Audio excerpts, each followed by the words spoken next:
Бисмиллах, альхамдулиллах, вассалату вассаламу аля расулиллах. Ассаламу алейкум, азиз дин кардашларым. Ризыкларны кеңейту серләренең тагын берсе, ул да булса, Аллаһ сиңа биргән мал-мөлкәттән, көч-куәттән башкаларга өлеш чыгару. Безнең әйткәндә садака бирү.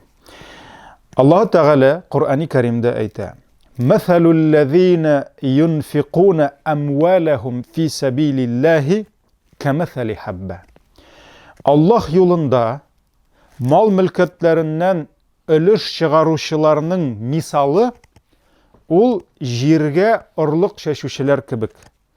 Шуларның мисалы кебек ди. أنبتت كمثل حبة أنبتت 7 سنابل في كل سنبلة 100 حبة. Менә шушы бөртекне кеше җир куенына сала. Аллаһ юлында садака биреп, һәр бөртектән, ул быдай бөртегеме, арпамы, арышмы, борчакмы, мөһим түгел. Һәр бөртектән 7 башак чыга. Без белгән табигатьтә игенчеләребез бар. Әлбәттә, бер бөртектән бер башак чыга. Әмма ләкин Аллаһы Тәгалә монда Аллаһ юлында садака биргән кешенең ди бер бөртегеннән 7 башак чыга ди. Һәм нәрсә ди? Фи кулли сумбулатин 100 хабба. Һәр башак 100 бөртек бирә ди.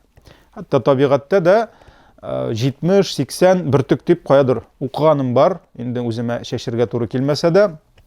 Шуңа күрә Аллаһ Тәгалә 7 башак, һәр башактан 100 бөртек чыга ди. Ничә була? 700 бөртек. Ягъни 700 мәртәбә арта кешенең бер Аллаһ юлында биргән нәрсәсе. Валлаһу юдаифу лиман яша. Аллаһ теләгән бәндәсенең кылган изгелекләрен арттыра. Ничек тели шулай арттыра? Валлаһу васигун алим. Аллаһ үзенең рәхмәте, кудрәте белән һәр нәрсәне кылачлап алучы, биләп алучы. Чөнки Аллаһның рәхмәтеннән, кудрәтеннән читтә бер нәрсә дә була алмый, һәм галим һәр нәрсәне дә белүчедер ди. Бакара сүрәсе 261 аят. Раббың биргән мал мөлкәтеңнән, көч-куәтеңнән башкаларга ярдәм итүең, хаҗаты төшкәннәргә булышуың, ашаган ризыгыңның, яшәгән тормышыңның бәрәкәтен арттыра. Кибеткә кергәч, кесәңдә булган 1000 сум акчаңнан 500 сумына әйбер алсаң, күпме кала? Әлбәттә, монда математика бик җиңел, высший математика укыйсы юк. 1000нән 500 алсак, 500 кала. Әмма ләкин, әгәр дә син Аллаһ юлында, изге юлда малыңны сарыф итсәң, саннар башка төрле чыга. Әбу Хурайра радиаллаху анху тапшырган хадистә Пәйгамбәребез саллаллаху алейхи ва саллям нәрсә диде? Менә бу хадистә, мөхтәрәм җәмәгать, күп кенә тормышта без күлеккән, без белгән кагыйдәләр җимерле. Без уйлыйбыз, ул менә булай дип, Аллаһ Тәгалә аны бөтенләй башкача китереп чыгара. Аллаһның илчесе нәрсә дигән? Иң беренче, садака малны киметмәс дигән. Син садака биргәннән, кесәңнән чыгарып, синең кесәңдә булган малың кимеми. Садака малны киметмәс, беренчесе. Икенчесе, Аллаһ Тәгалә башкаларны гафу итүче бәндәсенә ди, гыйззәттән, көч-куәттән башканы өстәмәс ди. Һәм өченчесе, кем Аллаһ ризалыгы өчен башкалар каршында түбәнчел булса, тәкәббер түгел, әллә кем түгел, түбәнчел гади булса, Аллаһ аның дәрәҗәсен күтәрер дигән. Бу Имам Муслим хадислар җыентыгында килә. Шуңа күрә, еш кына кеше, юк, мин аны гафу итмим. Әгәр дә мин аны гафу итсәм, бу минем көчсезлегемне күрсәтә диләр. Юк, минлегемне җиңәр өчен мин үземне алар янында бик гади тотасым килмәй, чөнки гади булсам, алар мине таптап китәчәкләр. Юк, Аллаһ Тәгалә нәрсә ди? Дәрәҗәсен арттырыр ди. Түбәнчел булсаң, беркем дә сине сытып китмей. Аллаһ Тәгалә кайбер кеше уйлый, тәкәбберләнеп, әллә кемгә итеп күрсәтеп, үзен башкалар мине хөрмәт итәләр, куркырлар ди. Юк, ул синең каршыңда ләббәйк укып торса да, синең артыңнан сиңа ләгънәт укып кала. Аның ул сине хөрмәт итүендә ихласлык булмый. Ул синнән курка башкасы. Шуңа күрә Пәйгамбәрбез саллаллаһу алейһи ва саллям түбәнчелек белән кешеләрнең йөрәкләрен кәсеп итте. Шулай бит. Шуңа күрә монсы да biz bilgan кагыйдәләрне җимерә. Икенче һәм өченчесе Пәйгамбәр саллаллаһу алейһи ва саллям әйтте. Садака малны киметми диде. Киметми. Димәк, кесәңдә булган, кайтабыз теге 1000 сумга, кесәңдә булган 1000 сумыңнан 500-ын каядыр кирәкле урынга, бик хаҗәте төшкән кешегә садака итеп бирсәң, синең кесәңдә калькулятор, математика кагыйдәләре 500 сум калды дип күрсәтсә дә, Пәйгамбәр саллаллаһу алейһи ва саллям әйтә, юк ди. Кимендә 1000 калды.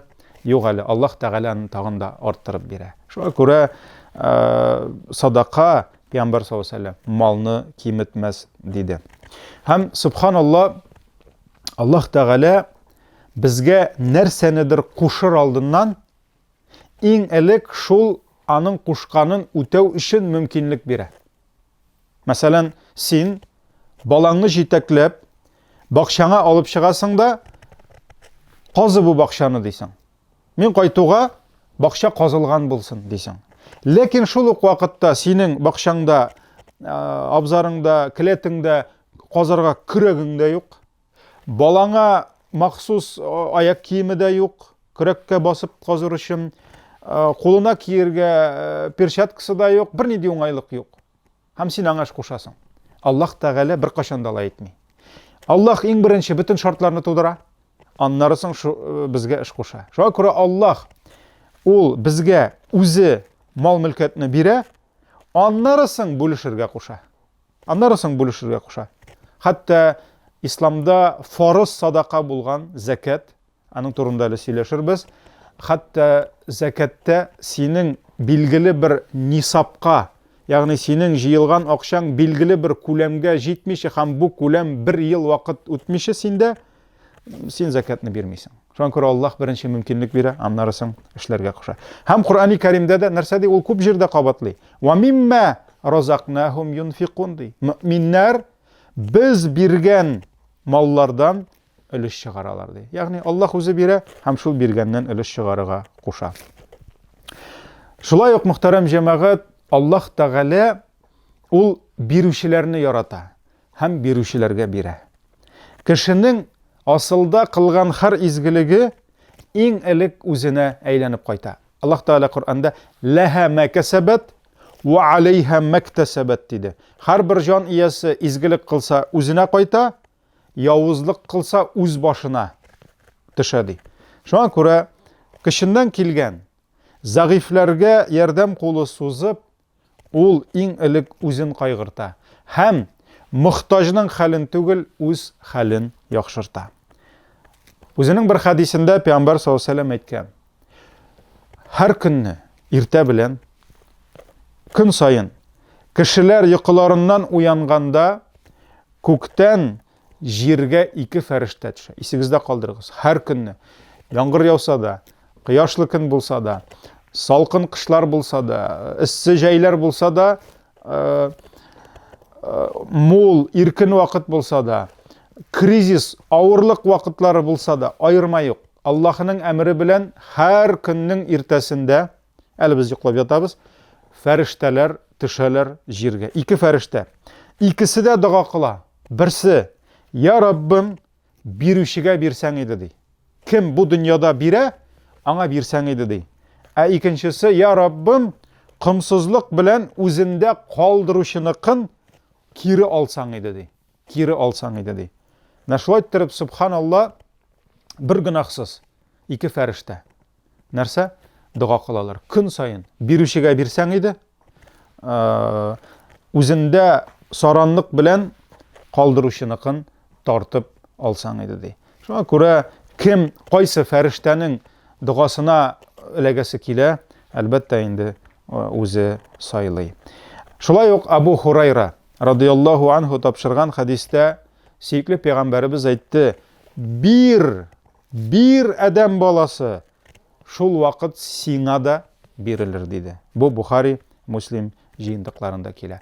Шуңа күрә, азиз дусларым, әгәр үзеңдә булганны бирсәң, Аллаһ та үзендә булганын сиңа бирәчәк.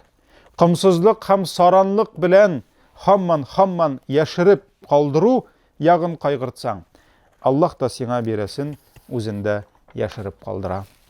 Аллаһ Тәгалә бирүче бәндәсенә белгәнебезчә кимендә 10-нан алып 700-гә кадәр кире арттырып тормышына мал-мөлкәт, бәрәкәт, бәхет, сәгадәт, әҗир, савап итеп кайтара. Әгәр бер кеше, мисал, 2 тавыгының берсен кешегә биреп, берсен үзендә калдырса, ул нәрсә ди? Әлбәттә, ул әйтә, берсен бирдем, китте ди берсе. Берсе үзендә калды ди. Көннәрдән бер көнне, менә бу кагыйдәгә дә каршы кагыйдә бар. Менә һәркем белә, кесәңдә булган 100 сумның 50-сен бирсәң, 50-се үзеңә калды, 50-се китте. 2 тавык, берсен бирдек, берсе калды. Көннәрдән бер көнне сөйкле пәйгамбәребезнең өендә сарык суялар һәм гадәттәгечә аның күпмесендер фақирләргә, мискиннәргә, тамагы ач кешеләргә тараталар. Күпмедер вакыттан соң сөйкле пәйгамбәребез кайта һәм хатыны Гайшәгә сорау бирә. Сарыкның кайсы өлеше үзебезгә калды ди. Ягъни сарыкның гәүдәсен беләбез инде, шулай бит. Аны инде буыннап айыралар. Пәйгамбәр саллаллаһу алейһи ва саллям белә бу гадәтне, урысча әйткәндә, обязательно күпмедер өлеше мохтаҗларга бирелгән, күпмедер өлеше калган. Шуннан соң Гайша радиллаһу анха әйтә, эй Аллаһның илчесе ди, калак сөягеннән башка бер нәрсәсе дә калмады ди. Ни өчен калак сөяге Пәйгамбәр саллаллаһу алейһи ва саллям сарыкның ул өлешен бик ярата торган булган. Шуңа күрә Гайша аны пәйгамбәребезгә пешереп ашату өчен күчтән аңа калдырган. Димәк, калганын тараткан. Сарык битте, бер калак сөяге калды. Шуңа күрә нәрсә диде? Калак сөягеннән башка бер нәрсәсе дә калмады ди. Шул вакыт Пәйгамбәр саллаллаһу алейһи ва саллям әйтә, юк ди. Калак сөягеннән башка бөтенесе дә үзебездә калды ди. Кайсын әйтә калды дип? Мохтаҗларга, изге юлга киткәнен безгә калды ди. Өйдә калганы ансы безгә калмады ди. Ни өчен шулай? Чөнки мөхтәрәм җәмәгать, ул мал-мөлкәт, ул бетә. Акча ул тотыла. Ризык ул ашала, һәм кая китә, без аны барыбыз да беләбез. Монда аңлатып торасы юк. Кием ул туза, һәм чыгарып атыла. Шуңа күрә синдә калган ул бетә. Әмма Аллаһ юлында, изгелек юлына чыгып киткән, менә ул синдә кала. Чөнки Аллаһ аны сиңа 10-нан алып 700-гә кадәр төрле яктан, үзең белмәгән, үзең көтмәгән рәвештә Аллаһ Тәгалә сиңа аны кайтарып тора. Шуңа күрә, мөхтәрәм җәмәгать, безнең өчен ризыкның үзебездә калганы калды дип аталса да, әмма ләкин пәйгамбәребез безгә киресенчә изге юлга киткәне үзебезгә калды һәм безнең өчен дип төзәтте. Шулай ук, газиз дусларым, садака бирү. Ул адәм баласының жанын да, тәнен дә чистарта. Жанны гына түгел, тәнне дә чистарта. Әйдәгез, берничә сүз шулар турында сөйләшеп китик. Аллаһ Тәгалә ул юмарт. Һәм ул юмарт бәндәләрен сөя. Адәм баласында бер кайчанда артык байлык булмый. Менә кайсыгызда, үзегезгә сорау бирегез әле. Кайсыгызның артык акчасы бар? Бирегез миңа. Сездә дә юк, миндә дә юк. Хәтта урысларда татарча ничектер ул, кем белә, ул мәкалне миңа язсагыз бик яхшы булыр иде. Чөнки безнең YouTube ашада язып җибәрүчеләр бар. Мин аларны укып барам, гел-гел җавап бирмәсәм дә, телефонга, WhatsAppка да безнең кайбер мөрәҗәгатьләр килә. Менә русларда бик кызык әйтем бар, лишних денег и детей не бывает ди. Шуңа күрә синең кайсы балаң артык? Алар бөтенесе синеке. 3 булса да, 4, 5, 10 булса да. Һәм синең акчаң кайсысы артык? 1000 сум булса да аның артыгы юк. Миллион булса да аның артыгы юк. Миллиардерлардан да сорап карагыз. Үзегезнең тәҗрибә булмаса, аларда да 1 тиен артык акча юк. Шуңа күрә бер кемнең дә артык менә чыгарып атырдай байлыгы булмый. Нәфис дигәне менә монда утырган, нәфсе дип әйтәбез. ул бер качан да туймый. Нәфеснең туясы юк. Шуңа күрә ул гел кирип торганны тели.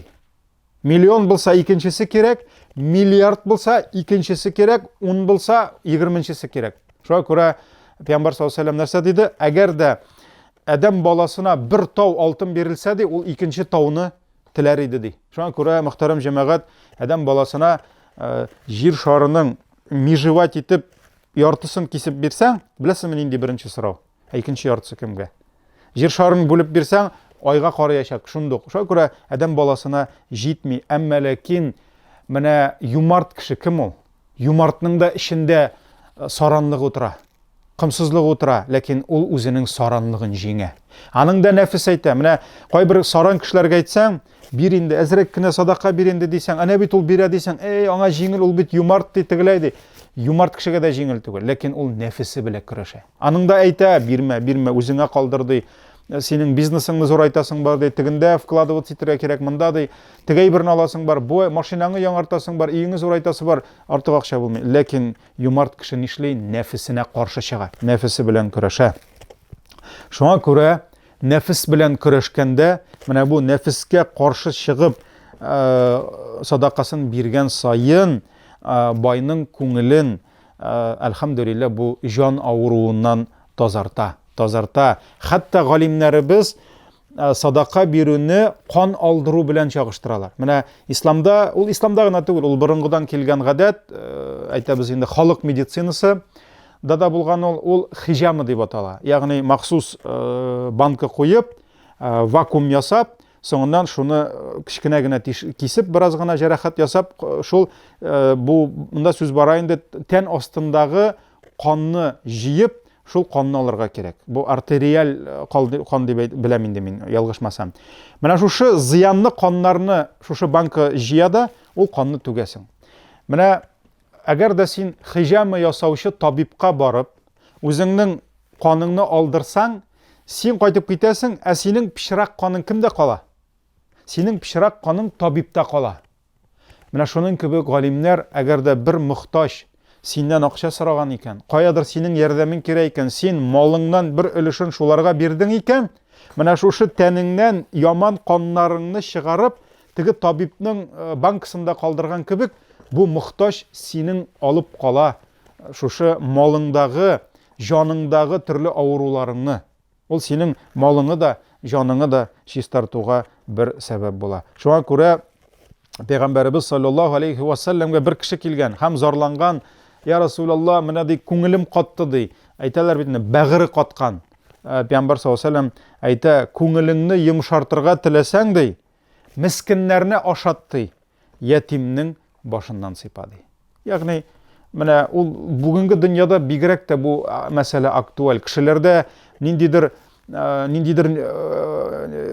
ачу тоту, ниндидер ачуга бирелү, бөтен нәрсәгә ачу килү, менә бу негатив дип әйтик инде. Менә бу кешеләрнең чыннан да явызлыклары күп.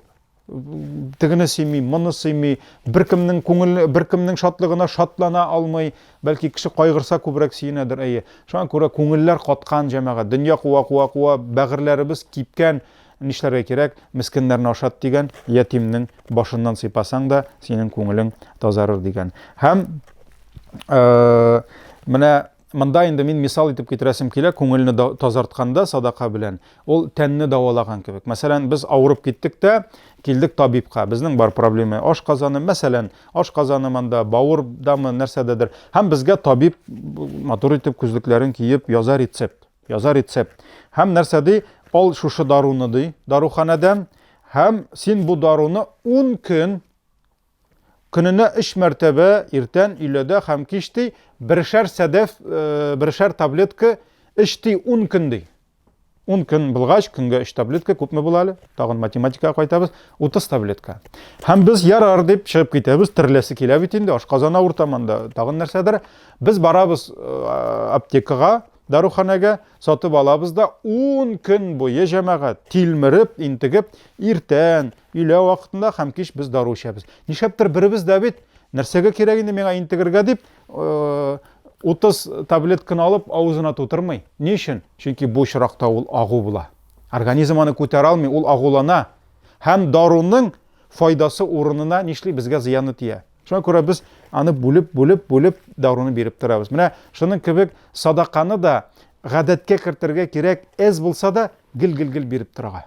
Ул синең теге табиб язган сәдәф кебек сине һәр даим давалап торырга тиеш. Менә шул вакытта аның файдасы була. Шуңа күрә Пәйгамбәр саллаллаһу алейһи ва саллямнан сорадылар бит. Аллаһы Тәгалә нинди эшләрне күбрәк ярата дигәч, Пәйгамбәр саллаллаһу алейһи ва саллям аз булса да дәвамлы булганын диде. Шуңа күрә кемдер мәсәлән елга бер мәртәбә күп итеп садака бирә дә әйтә, ел буе мине тимәгез, интекттермәгез ди. Ул менә шул елга бер дару ичеп, аннан соң ичмәгән кеше кебек була. Шуңа күрә әз булса кешенең еллык садакасы булсын, мөмкинлеге бар икән, зур гадәттә закат чыгарабыз, шулай бит инде.